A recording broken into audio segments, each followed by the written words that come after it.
Define the principal focus of concave mirror. Concave mirror का principal focus बताइए, क्या होता है कॉनकेव मिरर का प्रिंसिपल फोकस? कॉनकेव मिरर का प्रिंसिपल फोकस क्या होता है, बताइए। Define the principal focus of concave mirror. मैं ये कहता हूं कि कॉनकेव मिरर का प्रिंसिपल फोकस वह पॉइंट होता है जहां पर लाइट रे प्रिंसिपल फोकस के अगर प्रिंसिपल एक्सिस के पैरेलल आती हैं। ये है ना कॉनकेव मिरर हमारा, ये कॉनकेव मिरर है। और इस लाइट रे जब ये जो प्रिंसिपल एक्सिस है इसके पैरेलल आती हैं तो कन्वर्ट होती हैं फोकस से। यह वह पॉइंट होता है जहां पर लाइट रे कॉनकेव मिरर से कन्वर्ज होकर फोकस से होके जाती हैं।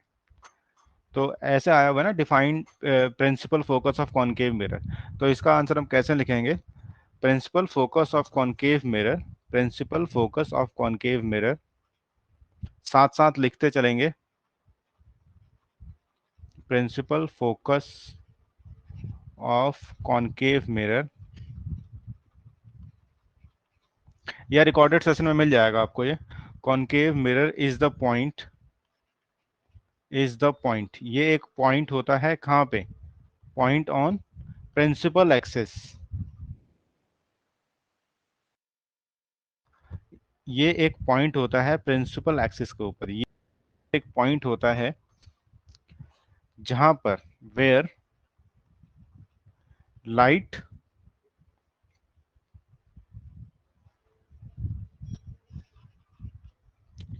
Where light rays coming parallel to coming parallel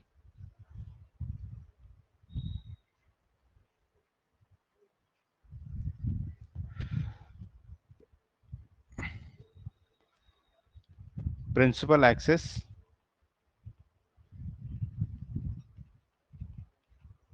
coming parallel to principal axis actually meet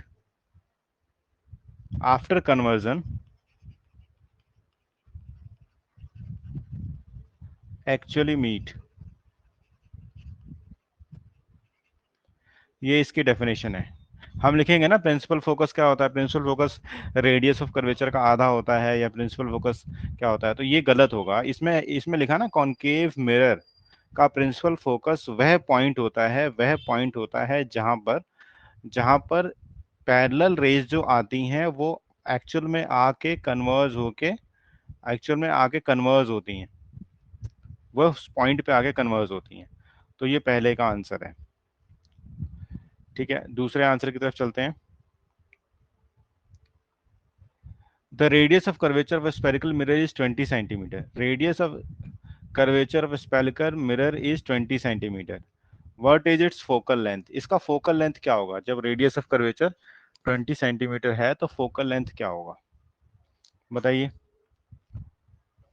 focal length क्या होगा? रेडियस ऑफ कर्वेचर है हमारा 20 सेंटीमीटर, स्पेरिकल मिरर है, ये नहीं बता रखा कौन सा स्पेरिकल मिरर है। तो फोकल लेंथ क्या होगा?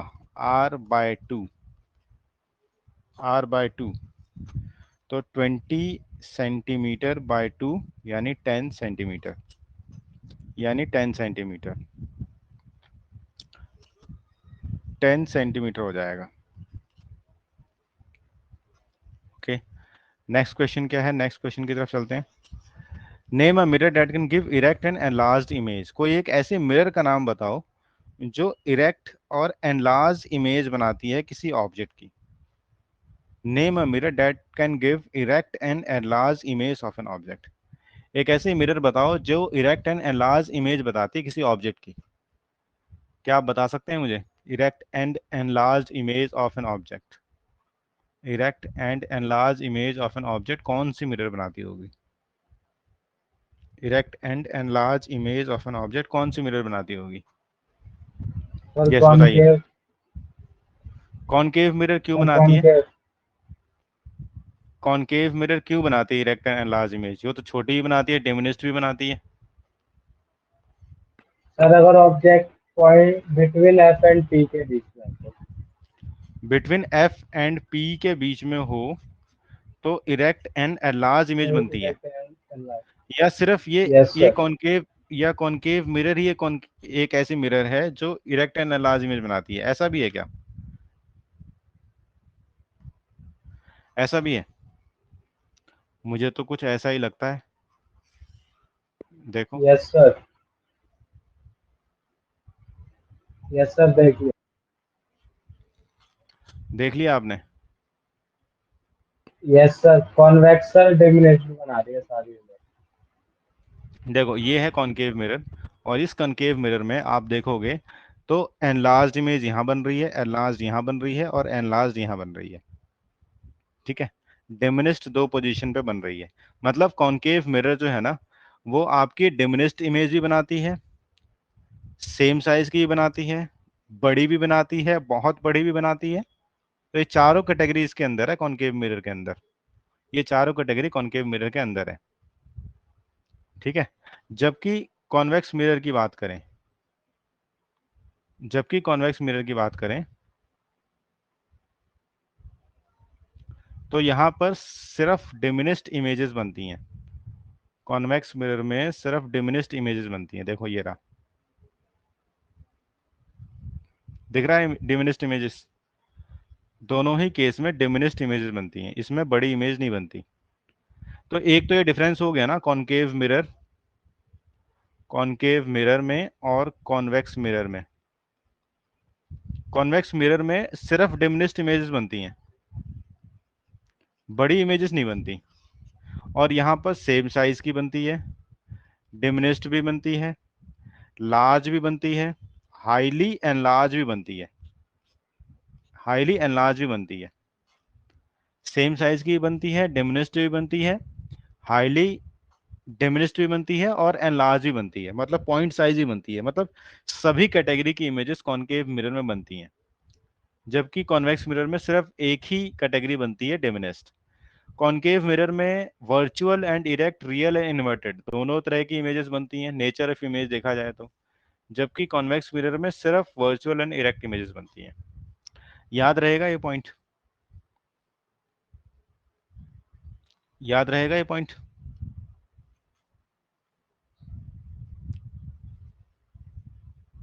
ठीक है, यस सर। तो इसका आंसर लिखेंगे only concave mirror.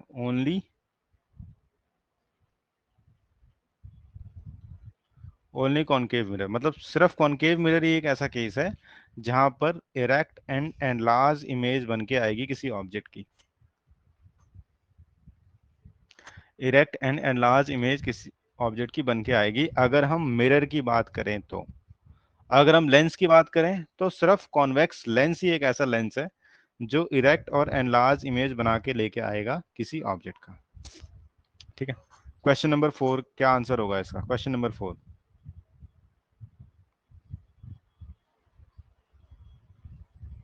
Question number 4 बताओ। सर ये बड़े एरिया के इमेज को छोटे यहाँ पे दिखाता है। क्वेश्चन नंबर 4 बताइए, what do we prefer a convex mirror, why do you prefer a convex mirror for a rear view mirror in a vehicle? Rear view mirror in a vehicle के लिए convex mirror को क्यों use किया जाता है?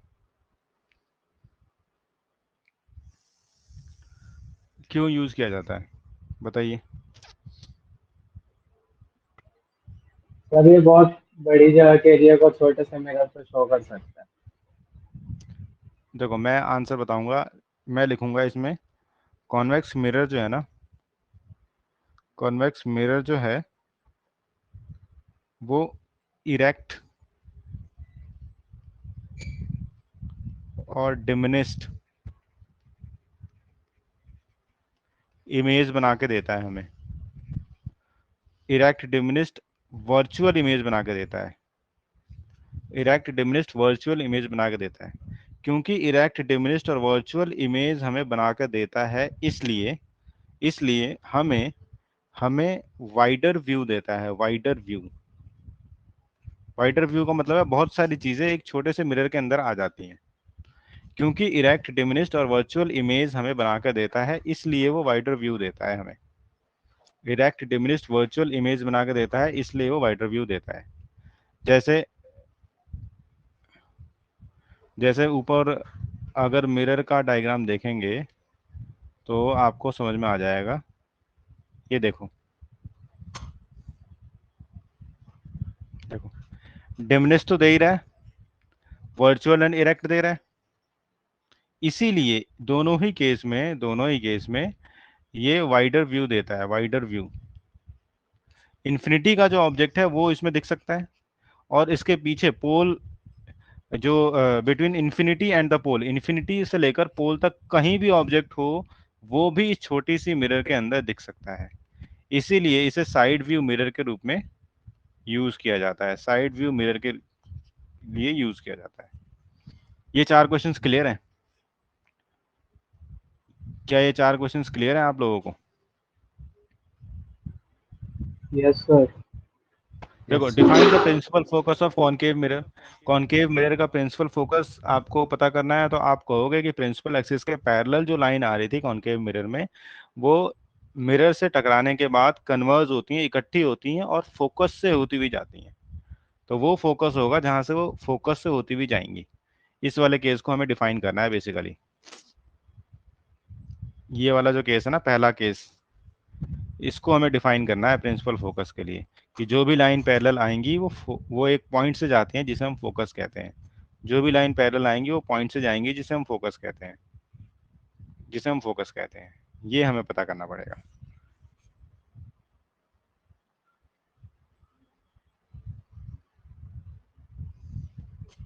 ठीक है, तो ये 4 क्वेश्चंस हो गए, आपको सभी को आ गए। आप मार्क कर सकते हैं इसे अपनी एनसीईआरटी में, और लिख सकते हैं एक शॉर्ट स्केच में कि क्या क्या चीजें हैं। वैसे तो ये रिकॉर्डेड सेशन है, आप वहां से देख भी सकते हैं दोबारा।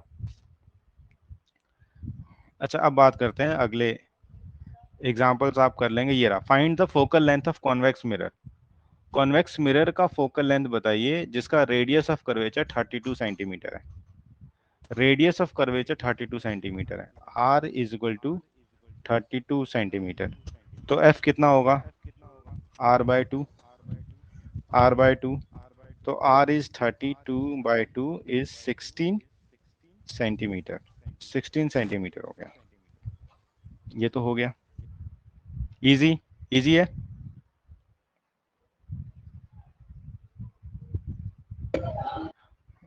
अगला question, a concave mirror produces 3 time magnified image. यहाँ पे है कॉनकेव मिरर, और concave mirror 3 times magnified real image बना रही है। 3 टाइम मैग्निफाइड रियल इमेज बना रही है, जबकि ऑब्जेक्ट है यू 10 सेंटीमीटर पे प्लेस्ड है। तो इमेज कहाँ बनेगी ये बताओ। हमें यहाँ पे दे रखा है m, मैग्निफिकेशन दे रखा है 3, u हमें निकालना है।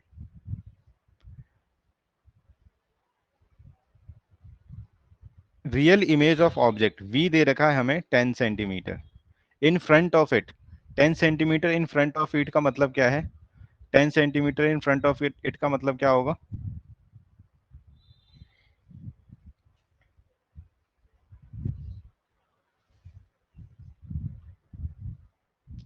एक कॉनकेव मिरर है, ध्यान से पढ़ो।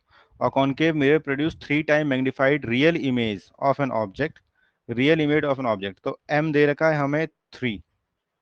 ठीक है, real image of an object placed at, object दे रखा है u is equal to -10 centimetre. ठीक है, रियल इमेज है तो मैग्निफिकेशन नेगेटिव होगा। रियल इमेज है तो मैग्निफिकेशन नेगेटिव होगा। क्या कोई मुझसे पूछेगा अगर रियल इमेज में मैग्निफिकेशन नेगेटिव क्यों होता है? रियल इमेज में मैग्निफिकेशन नेगेटिव क्यों होता है बताओ।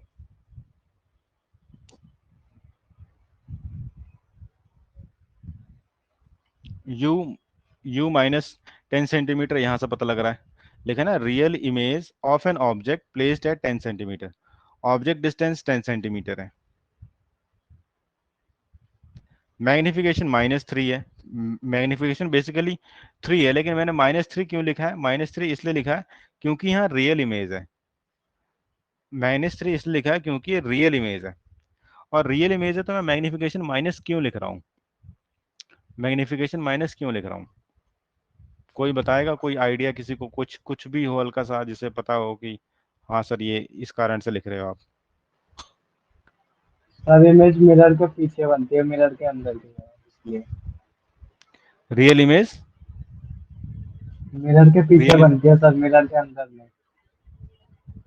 हाँ मिरर के पीछे नहीं, मिरर के सामने बनती है। मिरर के सामने, पीछे तो वही मिरर मुझे के अंदर बोला। हो, हाँ मिरर के अंदर हो जाएगी ना। फिर भी मैग्निफिकेशन माइनस क्यों ले रखी है मैंने, ये बताओ। क्योंकि मैं क्वेश्चन तो करता जाऊंगा सारे फटाफट फटाफट, इसलिए मैंने कहा था शुरू में कि आप ऐसी जगह बैठें जहां आप मेरे से बात कर सकें। क्वेश्चंस तो मैं सारे कर दूंगा जल्दी जल्दी, लेकिन फायदा नहीं ना उसका, आए नहीं तो फिर क्या फायदा।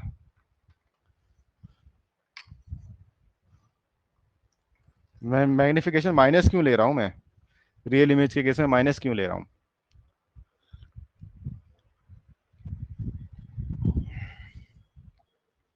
चलिए बताएं आप इसको, मैग्निफिकेशन माइनस क्यों ले रहा हूं, इसका कारण मैं आपको बताता हूं।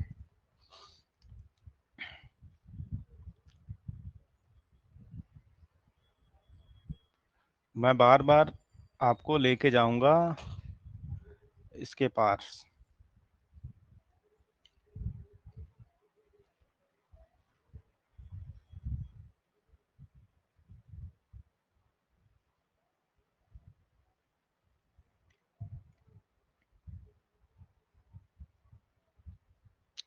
ये सभी को फिगर दिख रही है, 6 की 6। Yes sir. Yes sir. Magnification होता क्या है बेटा, मैग्निफिकेशन ऑफ मिरर क्या होता है, एच डैश अपॉन एच, यही तो होता है मैग्निफिकेशन। मैग्निफिकेशन क्या है, basically a ratio of image upon image height का ऑब्जेक्ट हाइट के साथ जो रेशो है उसे हम कह रहे हैं मैग्निफिकेशन। इमेज हाइट का ऑब्जेक्ट हाइट के साथ जो रेशो है उसे हम कह रहे हैं मैग्निफिकेशन।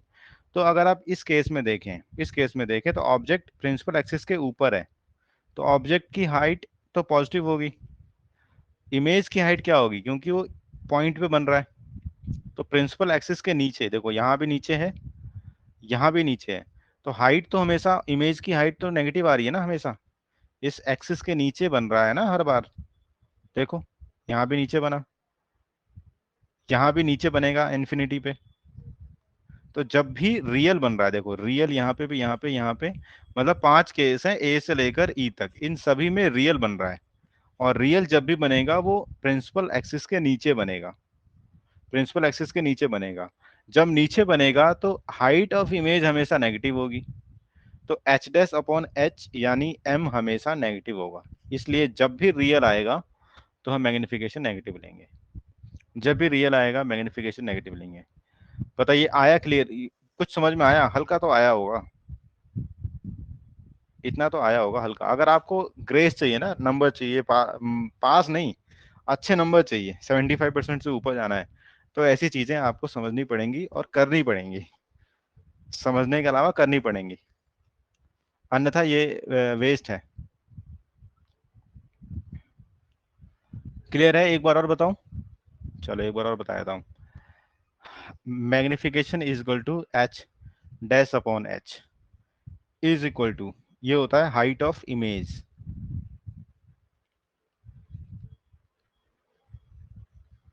हाइट ऑफ इमेज, और ये होता है हाइट ऑफ ऑब्जेक्ट।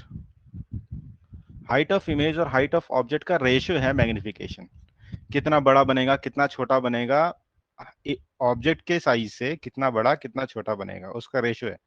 तो हाइट ऑफ इमेज अगर देखेंगे, तो जब भी रियल इमेज बन रही है ना, रियल इमेज ए से लेकर ई तक में बन रही है, देखो इस ए में रियल है, बी में रियल है, सी में रियल है, डी में रियल है, ई में रियल है, इन पांचों केस में रियल है। और रियल इमेज जब भी बन रही है तो प्रिंसिपल एक्सिस के नीचे बन रही है, यहाँ पर भी प्रिंसिपल एक्सिस के नीचे ही बन रही है, but appears to at focus होता है। अपियर मतलब ऐसा लगता है कि फोकस पे जा रहा है, लेकिन फोकस जो पॉइंट है उससे एग्जैक्टली थोड़ा नीचे है। तो जब भी रियल इमेज बन रही है ना, तो हाइट ऑफ इमेज उसकी प्रिंसिपल एक्सिस के नीचे जा रही है। नापते हैं ना, नापते हैं ना 0 पॉइंट से, जो नीचे गया वाई एक्सिस पे नेगेटिव मान लेते हैं, ये बताया हुआ है। इसलिए मैग्निफिकेशन हमेशा नेगेटिव होती है रियल इमेज के केस में। All clear? ऑल क्लियर बताओ। Yes sir, yes sir. बेटा पहले बार में पूरी कोशिश करनी पड़ेगी, तब जाके वो एक्चुअल में चीजें घुसती हैं दिमाग में। सिर्फ थ्योरी पढ़ने से इतना नहीं होता जितना हम चाह रहे हैं। ठीक है, तो ये आपका हो गया मैग्निफिकेशन। m जो है वो हो गया -3, यहाँ पे इसके अकॉर्डिंग हो गया m-3। u दे रखा है 10 सेंटीमीटर, तो u हमेशा माइनस में होता है। u हमेशा क्या होता है? माइनस में होता है, -10 centimetre.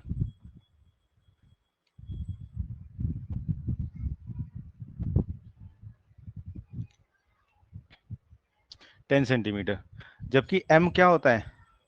h dash upon h is equal to h dash upon h equal to -v upon u mirror के केस में। इसका तो हमें कोई मतलब नहीं है, इसका तो हमें कोई मतलब नहीं है, इसको यूज नहीं करेंगे, इसको यूज करेंगे, इसको और इसको। m की जगह लिख दिया -3, v की जगह -v जैसा है वैसे ही, u की जगह -10 लिख दिया। ये माइनस से माइनस कैंसिल हो गया, v कितना आ गया? -30 सेंटीमीटर। ये आ गया आपका v। तो इसका आंसर हो गया v is equal to -30, v equal to -30 centimetre.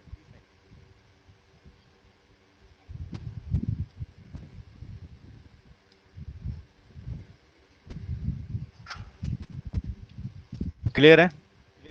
ये छोटा सा क्वेश्चन है, 1 नंबर का आता है पेपर में, सिर्फ 1 नंबर का सवाल किया है अभी तक आपने, सिर्फ 1 नंबर का सवाल किया है अभी तक आपने, सिर्फ 1 नंबर का सवाल किया है अभी तक आपने। Okay sir. मैं आपको बता दूं, इससे पहले जो पेज नंबर 168 पे सवाल थे ना, ये जो 168 पे सवाल है, पहला सवाल 3 मरतबा एग्जाम में पूछा जा चुका है, 3 बार एग्जाम में पूछा जा चुका है। पहला साल है 2013 में पूछा जा चुका है और 2014 में लगातार पूछा जा चुका है। दूसरा सवाल 2012 में पूछा जा चुका है। तीसरा सवाल नहीं पूछा गया। चौथा सवाल, ये जो सवाल है, ये आपका बहुत बार पूछा गया है। 2007 में पूछा गया है, 11 में पूछा गया है, 12 में पूछा गया है और 14 में पूछा गया है। तो 4 बार यहाँ पूछा गया है। आपको अचंभित होगा कि ये सवाल आता है, अरे इतना आसान सा तो सवाल है, कॉन्वेक्स मिरर है, रियर व्यू के लिए क्यों जरूरी होता है? तो आपको लिखना होगा, इमेज जो बनेगी वो वर्चुअल बनेगी, इरेक्ट बनेगी, डिमिनिस्ड बनेगी। ये सब होने के बाद वाइड व्यू देखने को मिलेगा, वाइड व्यू देखने को मिलेगा, तब जाके नंबर बनेंगे। सिर्फ इतने से नहीं कि हाँ कॉन्वेक्स मिरर, ये तो आंसर ही दे रखा है, कॉन्वेक्स मिरर रियर व्यू के लिए यूज होता है, ये तो आंसर ही दे रखा है। लेकिन हम प्रेफर क्यों करते हैं, वो इस कारण से प्रेफर करते हैं। तो है ये 1 नंबर का ही, लेकिन कई बार पूछा गया 2007, 11, 12, 14 में। तो मैं साथ साथ आपको ये बताता चल रहा हूँ कि आप कहाँ पे हैं। इसके बाद जो दूसरा सेट है हमारा, क्वेश्चन पेज नंबर 171 पे, पेज नंबर 171 पे ये वाले 2 क्वेश्चंस, ये 2 क्वेश्चंस बार बार हालांकि नहीं पूछे गए, इसलिए इसका कोई ज़्यादा महत्व नहीं है। बट हाँ, ये जो मैग्निफिकेशन वाला पेपर है ना, ये वाला स्टार मार्क कर लेना, क्योंकि ये पूछा जाता है, एग्जाम्स में पूछा जाता है। अब रिफ्रैक्शन ऑफ लाइट पे आ गए हम लोग, पेज नंबर 176 पे है अब आपका, पेज नंबर 176। ये जो फॉर्मूला है ना, इसको ध्यान में रखना। ये फॉर्मूला है sine i upon sine r equal to constant equal to refractive index, और refractive index is equal to CYV, velocity of light in vacuum 3 × 10⁸ metre पर सेकेंड, और velocity of light in medium, जिस medium में जा रही है उसमें उसकी लाइट की स्पीड क्या होगी। ये चारों रिलेशन याद करके रखनी है, ये चारों रिलेशन याद करके रखनी है आपको। Sine i upon sine r equal to constant, यही होता है रिफ्रैक्टिव इंडेक्स। और रिफ्रैक्टिव इंडेक्स के सामने c, velocity of light in vacuum, 3 into 10⁸ metre पर सेकेंड, और velocity of light in medium जो कि निकालने को आता है। ये करके रखना है आपको, या अभी कराऊंगा सवाल में तो आपको समझ में आएगा कि हाँ ये क्या क्या लिख रहे हैं, ये क्या लिख रहे हैं। चलिए देखो यही चीज लिखा हुआ है यहाँ पे, देखो ये लिखा है ना, speed of light in air, speed of light in medium. ये रहे सवाल। पहला सवाल क्या कहता है, A ray of light traveling in air enters obliquely into water. Ray of light air में ट्रेवल कर रही थी, पानी के अंदर वो ओब्लिकली एंटर करती है। तो ये बताओ कि लाइट रे नॉर्मल की तरफ बेंड होगी या नॉर्मल से दूर जाएगी, और क्यों। दो सवाल हैं। पहले तो ये बताना है कि नॉर्मल की तरफ जाएगी या नॉर्मल से दूर जाएगी, उसके बाद वाई पूछा जाएगा क्यों। दोनों चीजें बतानी है आपको। तो बताइए क्या ये मैंने बताया है क्लास करते के दौरान या नहीं बताया है, पहले ही बताओ। यस सर, बता रखा है। तो क्या होगा आंसर इसका। सर नॉर्मल की तरफ बैंड करेगी। नॉर्मल की तरफ जाएगी ना, जब yes. Ray of yes light, sir.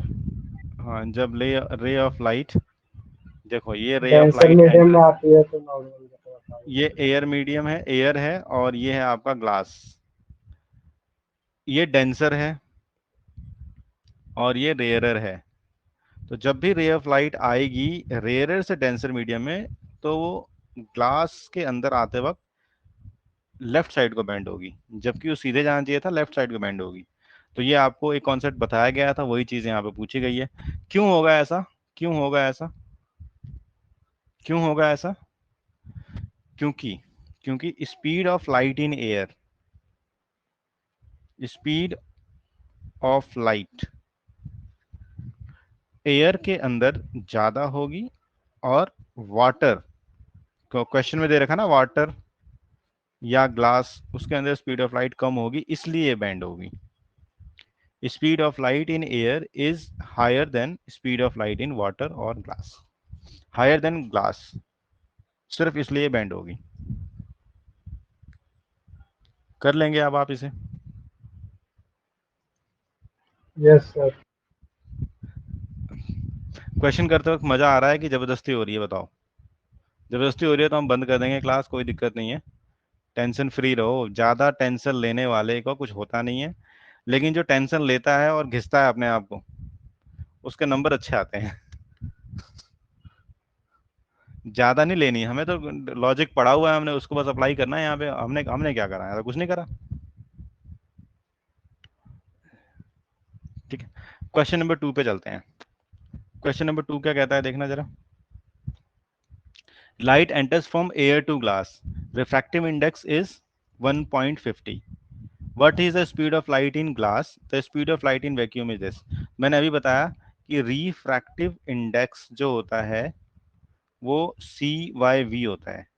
C मतलब speed of light in vacuum,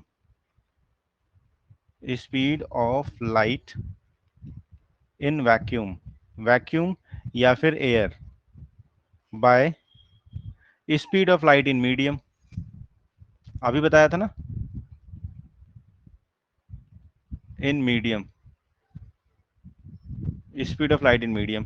तो रिफ्रैक्टिव इंडेक्स हमारा दे रखा है 1.50, speed of light in vacuum या एयर दे रखा है 3 इंटू 10⁸ मीटर पर सेकेंड। और मीडियम में हमें बतानी है, मीडियम में हमें बतानी है कि स्पीड कितनी होगी। तो तो क्या होगा, ये इधर चला जाएगा, तो हमारे पास क्या आएगा, हमारे पास आएगा 3 × 10⁸ मीटर पर सेकेंड बाय 1.50, 1.50। इसको हम कैंसिल करेंगे तो ये 2 से जाएगा, तो एग्जैक्टली आंसर हमारा आ जाएगा 2 × 10⁸ मीटर पर सेकेंड, 2 × 10⁸ मीटर पर सेकेंड। अब आप खुद बताओ कि speed of light in vacuum ज्यादा थी या speed of light in medium ज्यादा था, बताओ। Speed of light in vacuum ज़्यादा था या speed of light in medium ज़्यादा था? खुद बताओ, मैंने निकाल के दिखा दिया। वैक्यूम में ज़्यादा था। वैक्यूम में ज़्यादा था और मीडियम में कम था, यस सर। है ना? Yes sir. हो जाएगा अब ये। Yes sir. लिख रखा है फाइंड आउट फ्रॉम टेबल। एक टेबल आपके बुक में दे रखी है 10.3। उस टेबल में देख के आपको ये बताना है कि हायर ऑप्टिकल डेंसिटी किसकी है और लोअर ऑप्टिकल डेंसिटी किस मटेरियल की है। तो टेबल 10.3 को देख के बताइए कि सबसे ज्यादा ऑप्टिकल डेंसिटी किसकी है, ऑप्टिकल डेंसिटी किसकी है। तो ये टेबल है हमारी, इसमें बताइए सबसे ज्यादा डेंसर कौन सा है, सबसे ज्यादा डेंसर कौन है। सबसे ज्यादा डायमंड। डेंसर में पहले भी बता चुका हूं, डायमंड है सबसे ज्यादा डेंसर, सबसे ज्यादा डेंसर है। और सबसे कम डेंसर एयर है। अब जो सबसे ज्यादा डेंसर है, जो सबसे ज्यादा डेंसर है उसमें वेलोसिटी कितनी होगी बताओ। वेलोसिटी कितनी होगी, इसमें ज्यादा होगी वेलोसिटी, मतलब लाइट इसमें तेज जाएगी या लाइट इसमें तेज जाएगी? सर एयर में तेज जाएगी, डायमंड में स्लो। एयर में तेज जाएगी, डायमंड में कम जाएगी। क्यों जाएगी ऐसा, ऐसा क्यों कह रहे हो? एयर में क्या कमी है या डायमंड में क्या कमी है, महंगा है? बताओ क्यों कह रहे हो ऐसा? और क्योंकि डायमंड के हमारे, पार्टिकल ज्यादा पास में है। हाँ देखो, आप गलत कह रहे हो। क्योंकि हमने फॉर्मूला पढ़ा है, refractive index is equal to c by v. इसका मतलब ये है कि रिफ्रैक्टिव इंडेक्स जितना ज्यादा होगा v उतना कम होगा। देखो इस फॉर्मूले से पता नहीं लग रहा आपको? रिफ्रैक्टिव इंडेक्स जो है वो इनवर्सली प्रोपोर्शनल है वेलोसिटी के। मतलब अगर रिफ्रैक्टिव इंडेक्स किसी मटेरियल का ज्यादा है तो जाहिर सी बात है उसका v कम होगा, तभी ऐसा पॉसिबल है, तभी ऐसा पॉसिबल है।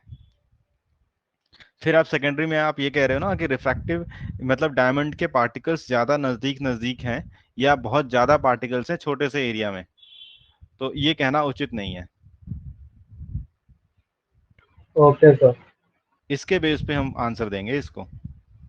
अगर ये दो ऑप्शन दे दिए उसने कि ये भी है और ये भी है तो फिर दोनों को टिक लगाएंगे, लेकिन अगर हमें लिखने को कहा है तो इसे लिखेंगे हम।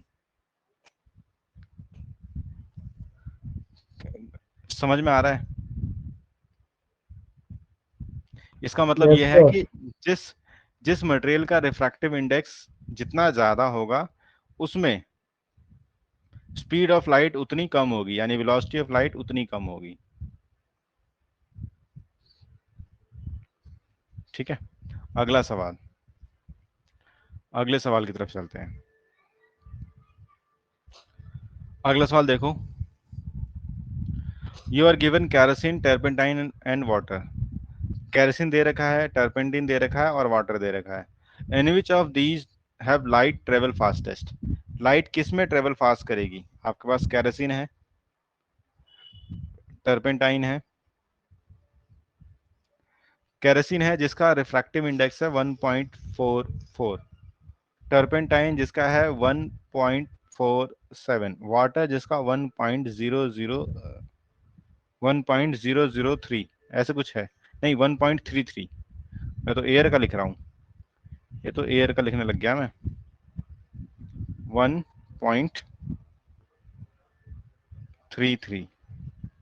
अब ये बताओ, इसका रिफ्रैक्टिव इंडेक्स 1.44 है, इसका रिफ्रैक्टिव इंडेक्स 1.47 है, इसका रिफ्रैक्टिव इंडेक्स 1.33 है। तो लाइट किस में ट्रेवल फास्ट करेगी? वाटर में। वाटर में सर। हाँ वाटर में। अब तो क्लियर हो गया, अब तो समझ में आ गया क्यों फास्ट करेगी। R f is yes sir. Inversely proportional to 1/c, 1/v, 1/v। मतलब आर एफ ज्यादा होगा तो वेलोसिटी उसकी कम होगी। आर एफ कम होगा, यानी देखो ये कम है तो इसमें वेलोसिटी ज्यादा होगी। आर एफ क्या है, कम है। ठीक है, चलिए अगला सवाल। Refractive index of diamond is 2.42। What is the meaning of this statement? 2.42 refractive index है डायमंड का। 2.42 इज इक्वल टू क्या होगा? 3 × 10⁸ मीटर पर सेकेंड बाय वी। यही होगा, यही होगा इसका मतलब। तो v यानी speed of light in diamond is क्या होगा? 3 × 10⁸ मीटर पर सेकेंड बाय 2.42। 2.42 इसको आप सॉल्व करेंगे तो ये हमारे पास आने वाला है 1.24 × 10⁸ मीटर पर सेकेंड। तो इस स्टेटमेंट का मतलब ये है कि वेलोसिटी ऑफ डायमंड कम होगी लाइट से इतनी, या velocity of light in diamond इतनी होगी। इसके स्टेटमेंट का मतलब ये है। आसान सी चीज है फिजिक्स, अगर उसको ध्यान से पढ़ा जाए तो फिर आसान है, और अगर नहीं पढ़ रहे हैं तो फिर तो उससे मुश्किल कुछ है ही नहीं। चलिए ये पांचों सवाल क्लियर हो गए, ये पांचों सवाल क्लियर हो गए। Yes sir. Yes sir. अब मैं बता देता हूँ कि कौन सा सवाल कितनी बार आया है पेपर में। पहला सवाल तो इतनी बार पूछा नहीं है एग्जाम्स में।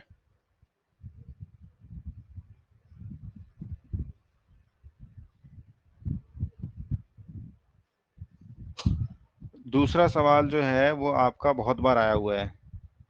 दूसरा सवाल बहुत बार आया हुआ है, देखो हर साल आ रहा है लगभग ये। 2005, 2006, 2008, 2011, फिर है 2015।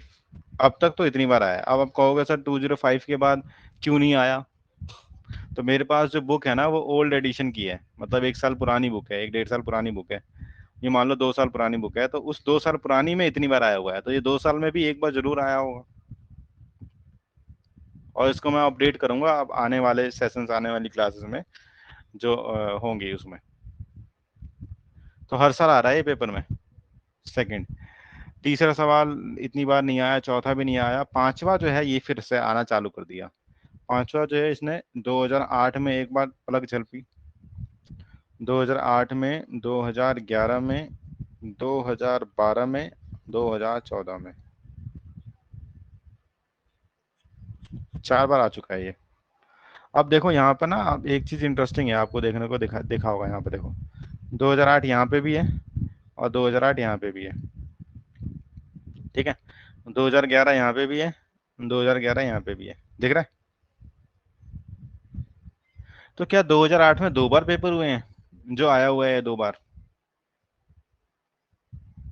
या 2011 में 2 बार पेपर हुए हैं जो 2 बार आया हुआ है?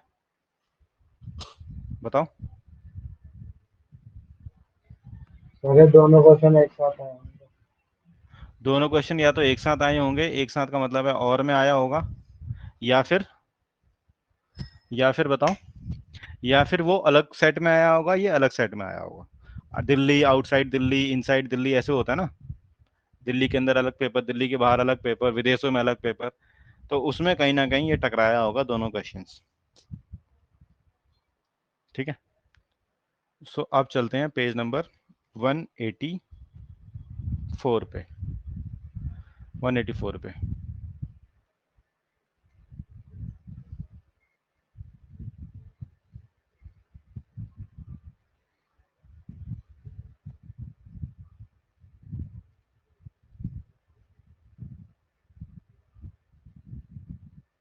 यहाँ पे याद रखना मैग्निफिकेशन, देखो v अपॉन यू है, वहां पे -v अपॉन यू था।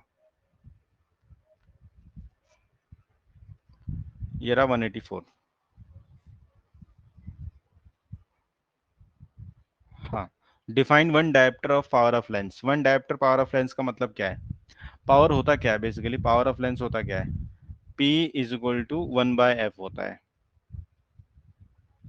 P is equal to 1/f होता है बेसिकली, और F मीटर में होना चाहिए, ये है। तो 1 dioptre 1D is equal to 1/f in metre.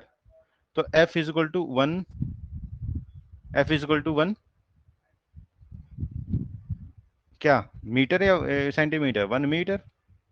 F 1 metre होगा तभी 1 डायप्टर पावर होगी। F 1 मीटर होगा, 1 डायप्टर तभी तो पावर होगी। तो 1 डायप्टर क्या बताता है? 1 डायप्टर बताता है, 1 dioptre is basically power of lens. 1 dioptre is basically power of lens having focal length कितना? 1 1 मीटर। 1 मीटर की फोकल लेंथ होगी तो उसकी पावर 1 डायप्टर होगा। ठीक है, 1 डायप्टर होगा। क्वेश्चन नंबर, ये तो इजी हो गया, आसान सा हो गया। क्वेश्चन नंबर 2 करते हैं। क्वेश्चन नंबर 2 बताओ। Convex lens form a real and inverted image of a needle. Needle क्या है? निडल क्या है बताओ? निडल क्या है? ऑब्जेक्ट है, इमेज है, क्या है? Sir object.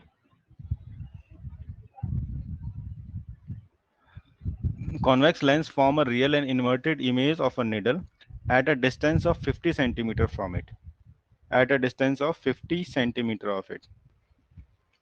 देखो, रियल और इन्वर्टेड इमेज बन रहा है एक डिस्टेंस का, एक निडल का, कितने सेंटीमीटर पे? 50 सेंटीमीटर पे। कितने सेंटीमीटर पे? 50 सेंटीमीटर पे।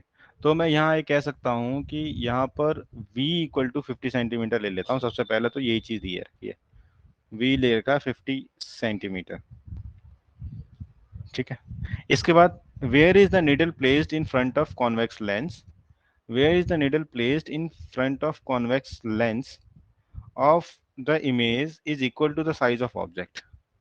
मतलब यू मुझसे पूछा जा रहा है जबकि मैग्निफिकेशन जो है वो 1 है, मैग्निफिकेशन 1 है। कैसे मैग्निफिकेशन 1 है? देखो यहाँ लिख रखा है, where is the needle placed in front of convex lens. Convex lens के सामने निडल को कहाँ रखा जाए? निडल को मैंने यू पोजीशन पे रखा, जो मुझे निकालना है, जिसमें इमेज इज का साइज और ऑब्जेक्ट का साइज इक्वल है। तो इमेज का साइज और ऑब्जेक्ट का साइज इक्वल है तो क्या होगा? इमेज का साइज और ऑब्जेक्ट का साइज इक्वल है तो क्या होगा? बताओ बताओ भाई, क्या होगा? एच डैश मैग्निफिकेशन 1 होगी sir. Upon H is equal to, H dash upon H is equal to 1। 1। 1 यही तो होगा, H dash upon H equal to 1 होगा। लेकिन यस यहाँ पर सर। लिख रखा है, यहाँ पर लिख रखा है रियल एंड इन्वर्टेड इमेज, मतलब -1 होगा। मतलब -1 होगा, बताओ। Yes sir. और लेंस के केस में मैग्निफिकेशन क्या होता है? m is equal to V upon U होता है मैग्निफिकेशन। तो -1 is equal to V 50 centimetre upon U. तो इसका मतलब क्या हो जाएगा? इसका मतलब क्या हो जाएगा? u is equal to -50 centimetre.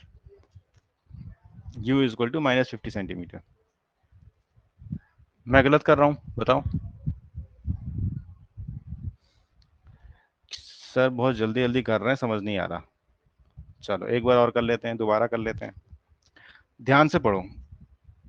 Physics के सवाल करने का तरीका ये है कि ध्यान से पढ़ना।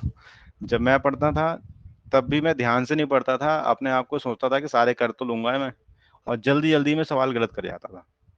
लगता था सारे सही करके आऊं, सब कुछ सही रहेगा, और गलत हो जाते थे वो। क्योंकि ध्यान से पढ़ना बहुत जरूरी है, अभी भी ध्यान से पढ़ना बहुत जरूरी है। देखो, कॉन्वेक्स सर लेंस है क्वेश्चन वन। सर हाँ हाँ बोलो। हेलो। सर हाँ हाँ क्वेश्चन बताओ। वन समझा दीजिए। 1 dioptre of power of lens. देखो, पावर ऑफ लेंस होता है P equal to 1/f। f metre में होना चाहिए। P लिखा है 1 डायप्टर, यानी 1 इज इक्वल टू 1/f। तो f क्या हो गया? 1। क्योंकि f मीटर में होना चाहिए तो ये 1 मीटर है। ये आंसर हो गया। लेकिन इसको डिफाइन करना है, तो डिफाइन करने के लिए मैंने अभी एक लाइन लिखवाई थी, मैंने लिखवाया था 1 dioptre of power of lens, मैंने लिखवाया था 1 dioptre of power of lens. यहां से लिखना है 1 dioptre of power of lens, 1 dioptre of power of lens is defined as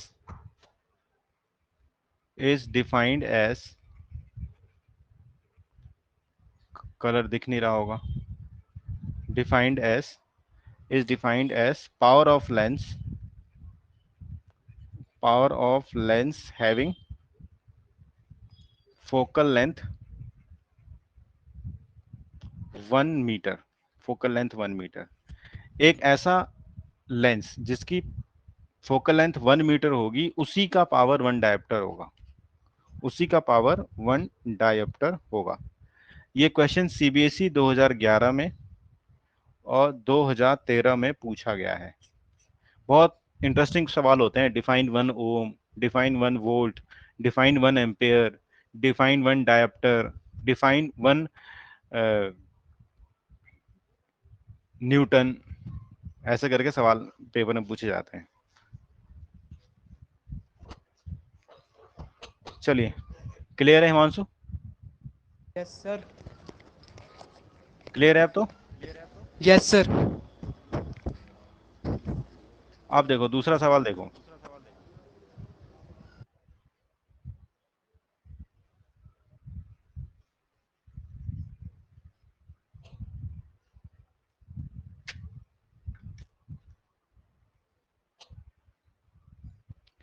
convex lens of real and inverted image. सबसे पहले देखो मैं कैसे करता हूँ, एक्चुअल में करने का तरीका क्या है मैं अभी बता रहा हूँ आपको।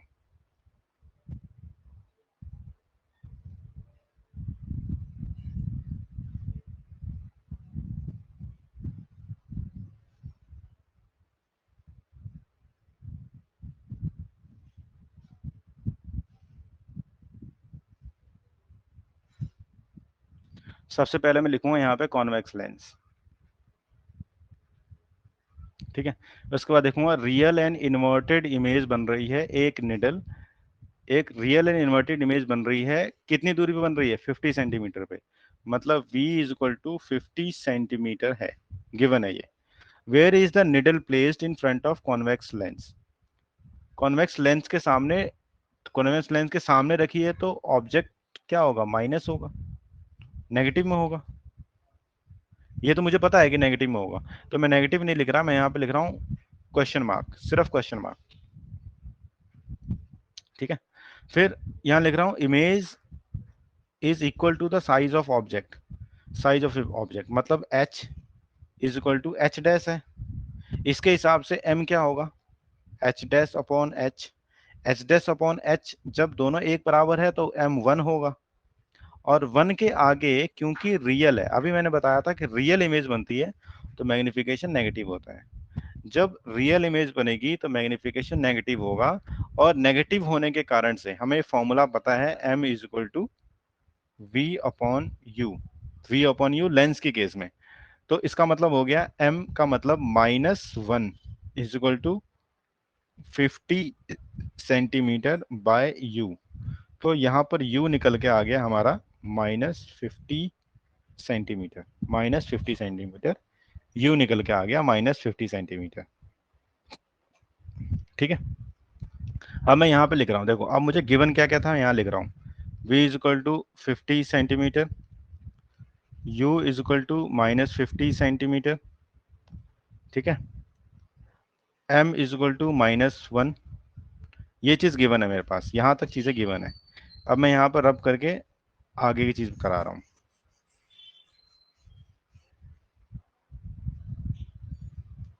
Find the power of lens. अब पावर निकालनी है इस कॉन्वेक्स लेंस की, तो मुझे क्या चाहिए? फोकल चाहिए, फोकस लेंथ चाहिए। जब तक फोकस नहीं होगा तो मैं पावर कैसे निकालूंगा? तो फोकस निकालने के लिए मेरे पास u है, v है, तो फोकस किससे निकालूं? u और v मेरे पास है तो फोकस किससे निकालना चाहिए बताओ बेटा? u और v मेरे पास है तो फोकस किससे निकालना चाहिए? मेरे पास है कॉन्वेक्स लेंस का u और v, तो मुझे फोकल लेंथ निकालनी है, फोकस चाहिए, फोकल लेंथ चाहिए, तो कैसे निकालूंगा मैं? कैसे निकालूंगा बताओ, कोई आइडिया?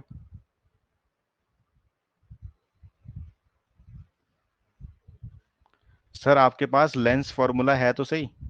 लेंस फॉर्मूला क्या कहता है? लेंस फॉर्मूला ये कहता है, लेंस फॉर्मूला ये कहता है कि 1/f equal to 1/v minus 1/u। तो आप इस तरीके से निकाल सकते हैं, इस तरीके से निकाल सकते हैं। तो मैंने लिखा 1/f equal to 1/v। 1/v कहाँ है? 50 सेंटीमीटर है। Minus 1/u, minus 1/-50। ठीक है, तो इसको मैं ऐसे कर सकता हूँ, इसको मैं कैसे कह सकता हूँ? 1/50 माइनस माइनस प्लस हो गया 1/50। 1/50 प्लस 1/50 क्या हो गया? 2/50 हो गया, 2/50 हो गया। ये एक्चुअल में है क्या? 1/f के बराबर है। तो जब f करूंगा तो ये हो जाएगा 50/2। क्रॉस करने के बाद आ जाएगा 25 सेंटीमीटर, 25 सेंटीमीटर। अब मेरे पास f भी आ गया 25 सेंटीमीटर। अब f आ गया 25 सेंटीमीटर। ये एग्जैक्टली मैंने लेंस फॉर्मूला का यूज करके निकाला है। किससे निकाला है? लेंस फॉर्मूला का यूज करके निकाला है। आप सभी को क्लियर है ये चीज कि लेंस फॉर्मूला कैसे यूज करके मैंने निकाला ये? Yes sir. चलो, ये चीज क्लियर है। फिर मैं इसको और अब करके आगे करा रहा हूं।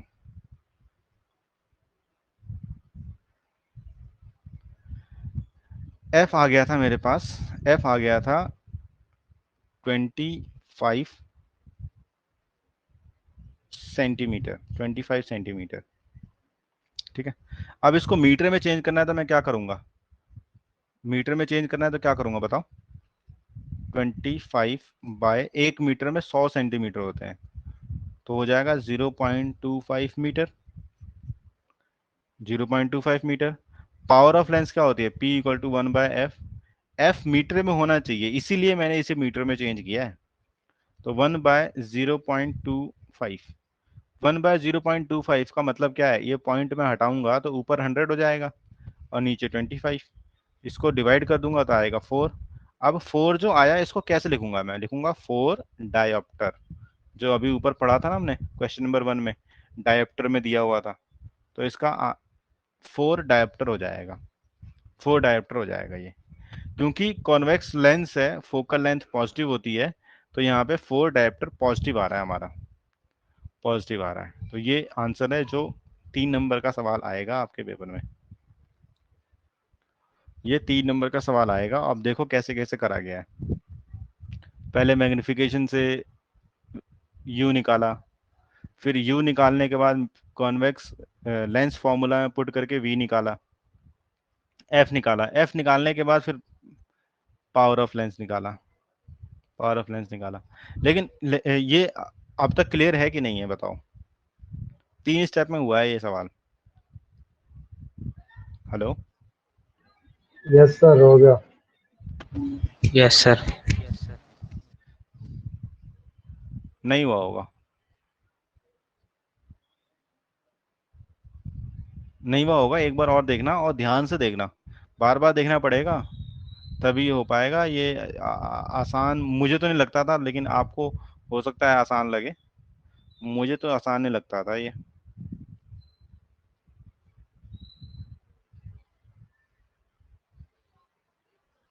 तो ये 3 नंबर का क्वेश्चन है और ये अच्छा क्वेश्चन है। हम एनसीईआरटी के सवाल नहीं करते और ये ही आते हैं पेपर में, और फिर हम ढूंढते हैं ये आया कहाँ से, दिया कैसे। अब देखो, power of convex lens, convex lens की पावर दे रखी है, पावर फाइंड आउट करनी है, जो होती है 1/f, 1/f। और फोकल लेंथ वाह मीटर में ही दे रखी है, कॉनकेव लेंस की फोकल लेंथ मीटर में दे रखी है। तो 1/2 मीटर, या 1/2 लिख लेते हैं अभी। अभी हम 1/2 लिख लेते हैं, मीटर नहीं लिखते, बाद में हमें डी में चेंज करना होगा ना, इसलिए 1/2 मीटर। अब ये बताओ कि कॉनकेव लेंस, कॉनकेव लेंस है, इसकी फोकल लेंथ नेगेटिव होती है पॉजिटिव होती है? मैंने बताया था कॉनकेव लेंस, कॉनकेव मिरर की फोकल लेंथ क्या होती है, कॉन्वेक्स लेंस और कॉन्वेक्स मिरर की फोकल लेंथ क्या होती है? कॉन्वेक्स लेंस की फोकल लेंथ क्या होती है? कॉनकेव लेंस की फोकल लेंथ क्या होती है? पॉजिटिव होती है नेगेटिव होती है? आपके पास दो ऑप्शन है, पॉजिटिव बताओ या फिर नेगेटिव बताओ। Sir negative. नेगेटिव होती है। मैंने बताया है कि कॉनकेव मिरर और लेंस के केस में, कॉनकेव मिरर हो या लेंस, इन दोनों की फोकल लेंथ नेगेटिव होती है। इसके विपरीत कॉन्वेक्स मिरर या कॉन्वेक्स लेंस उसकी पॉजिटिव होती है। बताया हुआ है, पहले ही बताया हुआ है। ठीक है, तो ये 1/2 नेगेटिव में होगा ना, नेगेटिव में होगा। तो -1/2 का पावर कैसे डिफाइन करेंगे? -1/2, 1 को डिवाइड करेंगे तो ये आ जाएगा -0.5 डायोप्टर। ये इसका आंसर हो जाएगा, थर्ड वाले का आंसर हो जाएगा।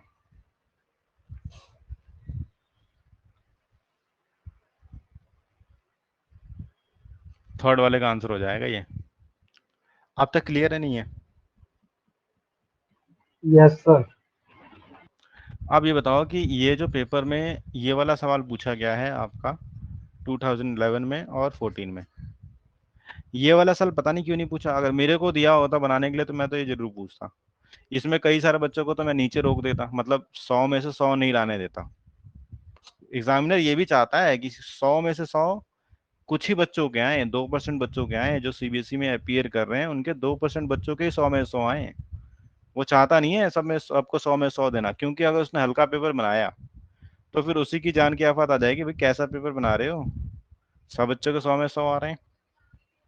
तो ये वाला पेपर है उसको रोकने वाला कि हाँ भाई रोक, तो कई बच्चे रुक जाएंगे इसमें। तो अगली बार हो सकता है आपके पेपर में यही आ जाए। चलिए, अब हमने इंटेक्स सारे क्वेश्चंस कर लिए, इंटेक्स सारे क्वेश्चन कर लिए मैंने, मेरे हिसाब से तो कर लिए। देखो कर लिए नहीं करे?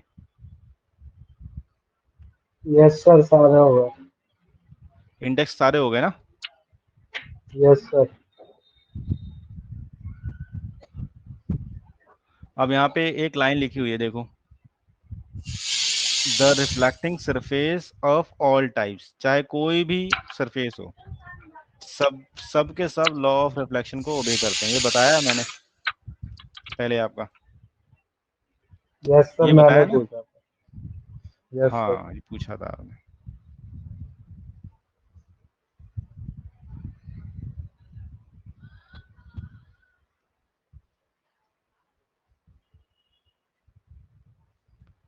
चलो, मेरा फॉर्मूला, मैग्निफिकेशन, ये सब दे रखा है, ये एक बार पढ़ लेना आप।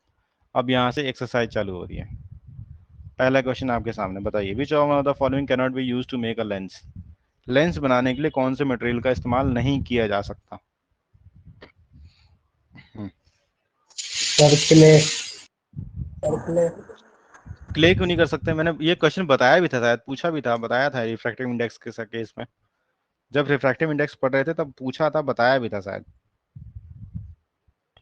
यस। क्ले का क्यों नहीं कर सकते यूज? यहाँ हालांकि पूछा नहीं है कि क्यों नहीं कर सकते, लेकिन मैं आपसे पूछ रहा हूँ कि क्यों नहीं कर सकते, क्या कारण है ऐसा? क्ले का क्यों नहीं यूज कर सकते? क्ले में ऐसी क्या कमी आ गई? क्ले में ऐसी क्या कमी आ गई?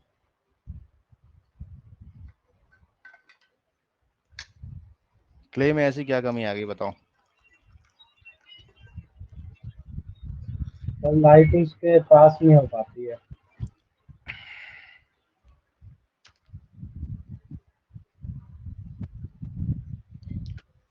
क्ले ओपेक है, ओपेक मतलब यस लाइट को सर। अपने अंदर से पास नहीं होने देता। बाकी ये ट्रांसपेरेंट है, ये भी ट्रांसपेरेंट है, और प्लास्टिक भी ट्रांसपेरेंट होते हैं, तो इनका हम बना सकते हैं वो। ठीक है, अगला क्वेश्चन देखो, ये बहुत अच्छा क्वेश्चन है, ये बहुत अच्छा क्वेश्चन है। दूसरा, the image found by concave mirror is observe to be virtual, erect and larger than the object. जो इमेज बन रही है कॉनकेव मिरर से वो वर्चुअल है, इरेक्ट है और लार्जर है ऑब्जेक्ट के साइज से। लार्जर है ऑब्जेक्ट के साइज से, लार्जर है ऑब्जेक्ट के साइज से। वर्चुअल है, इरेक्ट है और लार्जर है ऑब्जेक्ट के साइज से, लार्जर है ऑब्जेक्ट के साइज से। तो बताइए कि उसको, मतलब हमने ऑब्जेक्ट को रखा कहाँ पे है?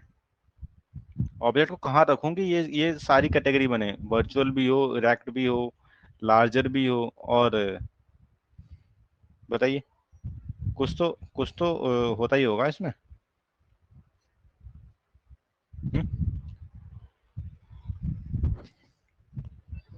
Between pole and principal focus. Between pole and principal focus, समझ में मतलब याद है आपको? यस सर, एक ही जगह पे वर्चुअल और इरेक्ट बनती है। वर्चुअल एंड डायरेक्ट एक ही जगह पे बनती है, इसको हम डेंटिस्ट पोजीशन भी कहते हैं। डेंटिस्ट पोजीशन भी कहते हैं इसको। हमारे जब दाढ़ी मूंछ काटने का समय आता है ना, नाक के बाल काट रहे होते हैं, तो भी हम कॉनकेव मिरर के नजदीक जाते हैं ताकि हमारी बड़ी इमेज बने, वर्चुअल एंड इरेक्ट बने, है ना। डेंटिस्ट भी यही करते हैं, दांत के पास लेके जाएंगे मिरर को। चलिए, ये तो हो गया, आसान आसान सवाल है ये तो। तीसरा सवाल, where should an object be placed in front of convex lens? Convex lens के सामने कहाँ पे रखें कि रियल इमेज आए, same real image of the size of object, real image of the size of the object, बताइए। Convex lens की बात कर रहे हैं अब हम, कॉन्वेक्स लेंस की बात कर रहे हैं, रियल इमेज आए,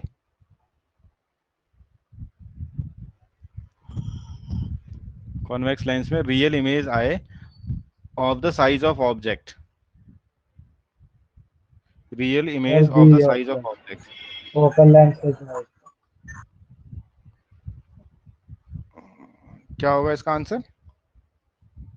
sir B, twice of focal length.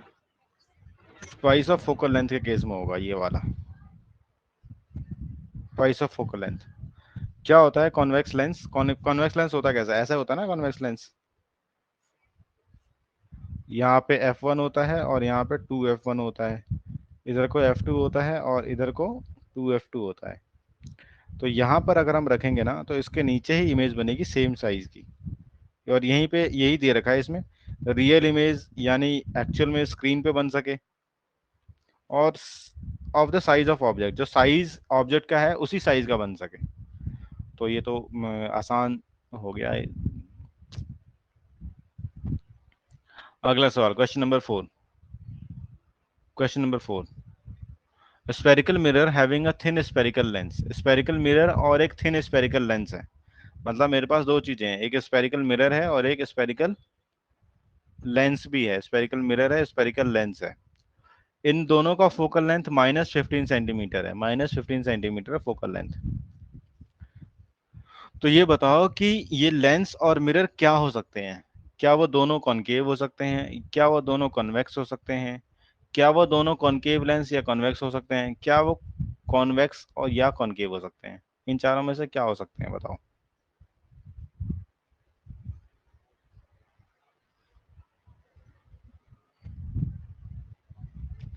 क्या हो सकते हैं, बताइए।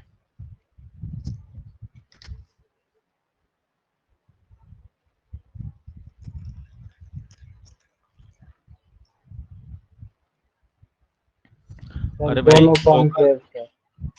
फोकल लेंथ नेगेटिव है, फोकल लेंथ नेगेटिव है, तो नेगेटिव किस केस में आता है? मैंने बताया था ना, अभी तो बताया, दोबारा बताया। यस सर, दोनों कॉनकेव होंगे सर। दोनों के दोनों क्या होंगे? कॉनकेव। दोनों के दोनों कॉनकेव होंगे, मतलब सी ऑप्शन आप बता रहे हैं ना? Sir A option. A option, concave होंगे दोनों के दोनों, और कॉनकेव के केस में ही नेगेटिव फोकल लेंथ होता है, चाहे वो मिरर हो और चाहे वो लेंस हो। तो इसका आंसर ए सही हो जाएगा, ए सही हो जाएगा। सर अगर पॉजिटिव होता तो कॉन्वेक्स होता। हाँ, दोनों के दोनों कॉन्वेक्स होते अगर पॉजिटिव होता तो, क्योंकि कॉन्वेक्स के केस में कॉन्वेक्स ओके। मिरर हो तब भी उसका फोकल लेंथ पॉजिटिव होता है, और कॉन्वेक्स लेंस हो तब भी उसका फोकल लेंथ पॉजिटिव होता है, इसलिए ऐसा होता है। कॉन्वेक्स के केस में पॉजिटिव होगा और कॉनकेव के केस में नेगेटिव होगा।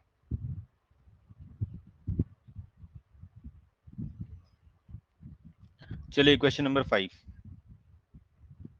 बताइए। No matter how far you stand from a mirror, ये मैटर नहीं करता कि आप कितनी दूर खड़े हैं किसी मिरर के सामने, आपकी जो इमेज बनेगी ना वो हमेशा इरेक्ट बनेगी, सीधी बनेगी, इरेक्ट बनेगी, सीधी बनेगी। तो मिरर कौन सा हो सकता है बताओ? आप मिरर के चाहे कितने दूर खड़े हो, लेकिन आपकी जो इमेज बनेगी वो हमेशा मिरर इरेक्ट बनेगी, मतलब इरेक्ट मतलब सीधी बनेगी, कभी भी उल्टी नहीं बनेगी, इरेक्ट बनेगी, सीधी बनेगी। जब भी इरेक्ट होता है ना तो हम ये मान लेते हैं कि वर्चुअल एंड इरेक्ट है, क्योंकि ऐसा हर जगह लिखा हुआ है कि वर्चुअल होगा तो ही इरेक्ट होगा, वर्चुअल होगा तो ही इरेक्ट होगा। तो ऐसा कब कब हो सकता है, किस केस में हो सकता है? प्लेन मिरर के केस में, कॉनकेव मिरर के केस में, कॉन्वेक्स मिरर के केस में, या प्लेन और कॉन्वेक्स के मिरर के केस में? बताइए सर प्लेन बताइए। और कॉन्वेक्स। प्लेन और कॉन्वेक्स के केस में ऐसा होता है? Yes sir. या तो प्लेन होगा या फिर कॉन्वेक्स होगा, तभी इरेक्ट इमेज बनेगी, इरेक्ट इमेज बनेगी। कॉन्वेक्स होगा तो डिमिनिस्ड बनेगी, छोटी बनेगी। प्लेन होगा तो सेम साइज की बनेगी। मैं सही बोल रहा हूँ? Yes sir. कॉन्वेक्स होगा तो छोटी बनेगी, जो उसका ऑब्जेक्ट का साइज है उससे छोटा इमेज बनेगा। लेकिन प्लेन होगा तो सेम बनेगा, लेकिन वो बनेगा सीधा और मिरर के अंदर, सीधा और मिरर के अंदर, यानी वर्चुअल। क्लियर है? Yes sir. क्लियर है। चलिए ये सवाल भी हो गया। बड़े इंटरेस्टिंग सवाल कर रहे हैं विद्यार्थी यहाँ पर, जो इंटरेक्ट कर रहे हैं ना वो बहुत अच्छा सवाल कर रहे हैं और मजेदार सवाल। क्वेश्चन नंबर 7 पे आ गए अब, है ना? क्वेश्चन नंबर 7, 6 पे आ गए, 6 पे, सॉरी। क्वेश्चन नंबर 6 देखो। Which of the following lenses would be preferred to use while reading small letters found in a dictionary? एक डिक्शनरी है, एक पॉकेट डिक्शनरी आती है, उसको हम पढ़ रहे हैं, तो कौन से लेंस का यूज करेंगे हम, कौन से लेंस का यूज करेंगे? मिरर का तो यूज करेंगे तो पढ़ेंगे कैसे? मिरर के तो आर पार दिखेगा नहीं ना, तो लेंस का यूज करेंगे। तो लेंस में कौन से लेंस का यूज करेंगे? लेंस में कौन से लेंस का यूज करेंगे ये बताओ।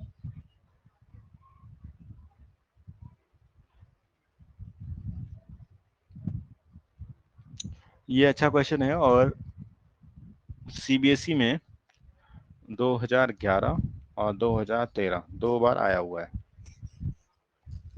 2011 और 2013 दो बार आया हुआ है।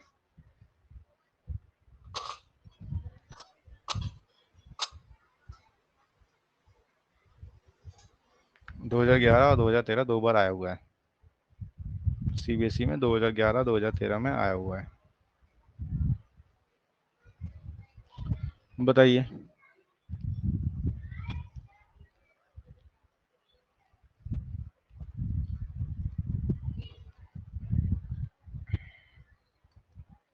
दो हजार ग्यारह 2013 सीबीएसई में आया हुआ है क्वेश्चन।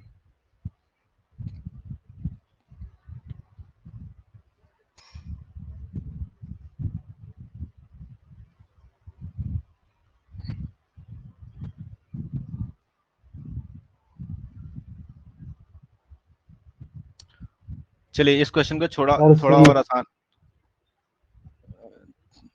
थ्री क्यों? थ्री क्यों? सर सी क्यों? सर क्योंकि कॉन्वेक्स लेंस में ही इमेज बड़ी दिखती है, कॉनकेव में नहीं। चलो आपने पहले ये तो छांट लिया कि यस सर। कॉनकेव लेंस और नहीं सर होगा। 5 सेंटीमीटर इसलिए है क्योंकि जितना सर डिस्टेंस कम होगा उतनी पावर ज्यादा होगी।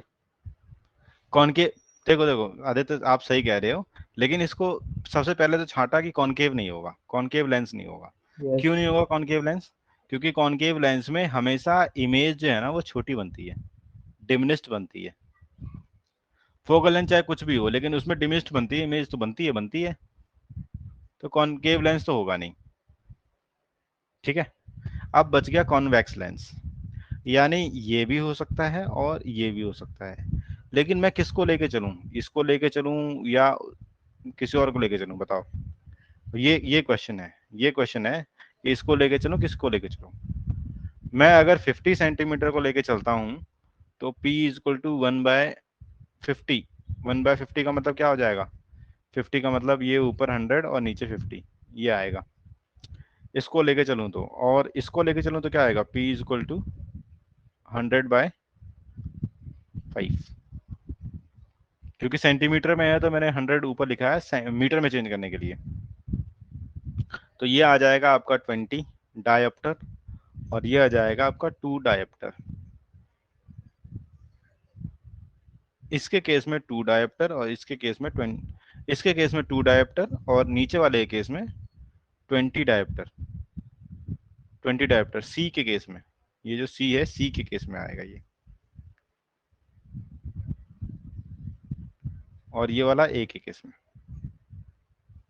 सी और ए के केस में है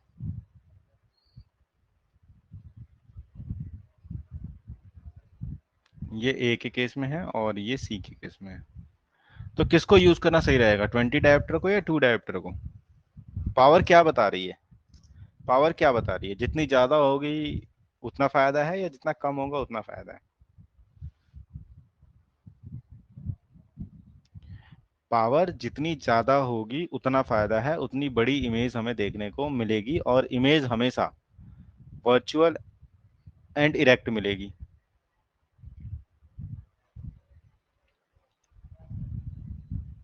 ठीक है, ओके सर। इसीलिए हम नीचे वाले का इस्तेमाल करेंगे, सी का इस्तेमाल करेंगे, इस सी का इस्तेमाल करेंगे और ए का इस्तेमाल नहीं करेंगे। सी का इस्तेमाल करेंगे, ए का इस्तेमाल नहीं करेंगे। ये आया हुआ है आपका 2011 और 2013 में, शायद बताया मैंने 2011 2013 में आया हुआ है, ये आया हुआ है ना 2011 2013 में। ये यस हो सर, गया सवाल। बताया था आपने। चलो ये सवाल हो गया, क्वेश्चन नंबर 6 हो गया। क्वेश्चन नंबर 7 करो जरा, question number 7। we wish to obtain we wish to obtain an erect image of an object। erect मतलब सीधी इमेज मुझे चाहिए। कॉनकेव मिरर है मेरे पास जिसकी फोकल लेंथ है 15 सेंटीमीटर, फोकल लेंथ 15 सेंटीमीटर। तो मुझे ये रेंज बतानी है कि ऑब्जेक्ट को कहां से कहां के बीच में रखा जाए कि नेचर ऑफ इमेज एक तो सीधा बने, और नेचर ऑफ इमेज क्या होगा, लार्जर होगा कि छोटा होगा, और उसका रे डायग्राम बनाओ। ये बताना है मुझे। समझ में आ रहा है मैं क्या कह रहा हूँ, क्वेश्चन को मैं थोड़ा जल्दी पढ़ रहा हूँ क्योंकि क्योंकि मैं तो एक पढ़ाने के बेस पे पढ़ रहा हूँ ना। एक बच्चा कैसे पढ़ेगा, एक बच्चा कैसे पढ़ेगा, बच्चा ऐसे पढ़ेगा, इसको ध्यान से पढ़ेगा, बिल्कुल ऐसे पढ़ेगा। We wish to obtain an erect image, erect मतलब सीधी इमेज चाहिए। कॉनकेव मिरर है जिसकी फोकल लेंथ 15 सेंटीमीटर है, तो फटाफट लिख देगा f इक्वल टू -15 सेंटीमीटर। फिर लिखेगा what should be range of distance, मतलब डिस्टेंस नहीं निकालनी है, रेंज बतानी है कि कहां से कहां तक रखा जाए कि उसकी इरेक्ट इमेज बने। तो कॉनकेव मिरर के केस में एक ही पोजीशन होती है, पोल और फोकस के बीच में रखना, जिसकी इमेज इरेक्ट बने। इरेक्ट मतलब सीधी बने, दिमाग में सोच रहा हूं मैं, ये सीधी बने, तभी ये पॉसिबल है जब पोल और फोकस के बीच में। तो रेंज क्या हो गई, रेंज क्या हो गई, फोकस हमारा 15 सेंटीमीटर था, पोल 0 होता है, तो 15 सेंटीमीटर और 0 के बीच में ऑब्जेक्ट को रखना है। एक काम तो हो गया, रेंज पता लग गई। नेचर क्या होगा, नेचर इरेक्ट तो बनना ही बनना है, साथ साथ वर्चुअल होगा, वर्चुअल एंड इरेक्ट होगा ये भी हो गया। इमेज कैसी बनेगी, स्मॉलर बनेगी लार्जर बनेगी, तो इमेज लार्जर बनेगी, ये भी हो गया। और इसका रे डायग्राम बनाना है अब हमें, तो रे डायग्राम तो आप बना ही लोगे। जब पोल और फोकस के बीच में ऑब्जेक्ट होता है तो इमेज मिरर के अंदर बढ़ती है और वर्चुअल इरेक्ट और लार्जर बनती है। ये लास्ट केस है कॉनकेव मिरर का। कॉनकेव मिरर के लास्ट केस से लगभग 3 सवाल हम अब तक कर चुके हैं, आगे पीछे, या न्यूमेरिकल के केस में, या फिर एमसीक्यू के केस में, या फिर कॉनकेव मिरर में लार्जर इमेज बनती है, कॉन्वेक्स में नहीं बनती, इसके केस में ऐसे सोच सोच के इतनी बार हम कर चुके हैं। तो अब ये आसान हो गया, आ जाएगा, अब ये नहीं आएगा। बिल्कुल बच्चे की तरह सोच के कराया मैंने, बच्चा कैसे सोचता है, दिमाग में कैसे चलता है उसके। यस सर, हो गया। क्या आप सोच पा रहे थे, समझ पा रहे थे जैसे मैं सोच रहा था, कर रहा था? यस सोच सर। पा रहे होंगे, हाँ सोच पा रहे होंगे बिल्कुल, क्योंकि जो रिवाइज करेगा, पढ़ेगा, मतलब घिसेगा, वो कुछ करेगा। अब देखो यहाँ पे लिख रखा है question number 8, name the type of mirror use in following situation. Headlight of car के लिए कौन से मिरर का इस्तेमाल होगा? हेडलाइट ऑफ कार के लिए कौन से मिरर का इस्तेमाल होगा? हेडलाइट्स ऑफ कार जो है ना, वो होता क्या है कि हमें बीम चाहिए, पैरेलल बीम ऑफ लाइट चाहिए। यहाँ पे पैरेलल बीम ऑफ लाइट चाहिए। हेडलाइट को तो लाइट चाहिए ना, ऐसे ये बल्ब लगा है ना, ये बल्ब, तो यहाँ से ऐसे पैरेलल लाइट जाए ताकि हमें आगे को दिखे। ये ऐसा कब पॉसिबल है, किस मिरर के केस में पॉसिबल है?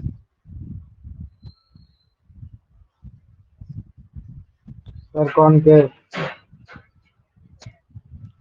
कॉनकेव मिरर के केस में पॉसिबल है ये, कॉनकेव मिरर के केस में पॉसिबल है। ठीक है, बहुत बढ़िया। दूसरा, साइड और rear view mirror of vehicle, side और rear view mirror of vehicle, convex, convex mirror. फिर सोलर फर्नेसेस के केस में क्या होगा? सोलर फर्नेस के केस में क्या होगा? सोलर फर्नेस मतलब सोलर कुकर या सोलर हीटर में किसका इस्तेमाल करते हैं हम लोग? सर कौन के? कॉनकेव मिरर तो है, सोलर फर्नेस के केस में कॉनकेव मिरर तो है, लेकिन यहाँ एक लॉजिक लगा रखा उन्होंने। कॉनकेव मिरर के साथ साथ एक लॉजिक है, लॉजिक ये है कि लार्जर साइज कॉनकेव मिरर, ये लिखना पड़ेगा यहाँ पर। कॉनकेव मिरर होनी चाहिए, लेकिन एक बड़ी कॉनकेव मिरर होनी चाहिए, ताकि बहुत सारी लाइट को वो बेंड करके फोकस पे ला सके। जहाँ पे हमने कुकर रख रखा है, हमारा कुकर जहाँ खिचड़ी बन रही है उसको रख रखा है। तो लार्जर साइज कॉनकेव मिरर इसका करेक्ट आंसर है। अब इसका रीजन भी देना है आपको। हेडलाइट्स के केस में क्या रीजन होगा? हेडलाइट के केस में क्या रीजन होगा, बताओ जरा। हेडलाइट के केस में पहला केस है, फोकस पे अगर लाइट जलती है, फोकस पे एक लाइट जलती है, तो ऐसे करके पैरेलल लाइट आएगी हर बार, हेडलाइट्स ऑफ कार के केस में। रियर व्यू में इरेक्ट और डिमिनिश्ड इमेज बनती है कॉन्वेक्स मिरर में। और सोलर फर्नेसेस में लाइट जब पैरेलल आती हैं तो वो फोकस से वापस जाती हैं। तो ये तीनों के तीनों रीजन भी आपको साथ साथ लिखने होंगे, रीजन भी आपको साथ साथ लिखने होंगे।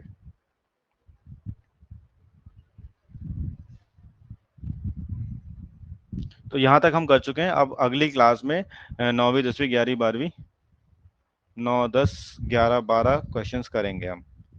9 10 11 12 16 क्वेश्चंस हैं, तो 7 क्वेश्चंस अगले क्लास में करेंगे।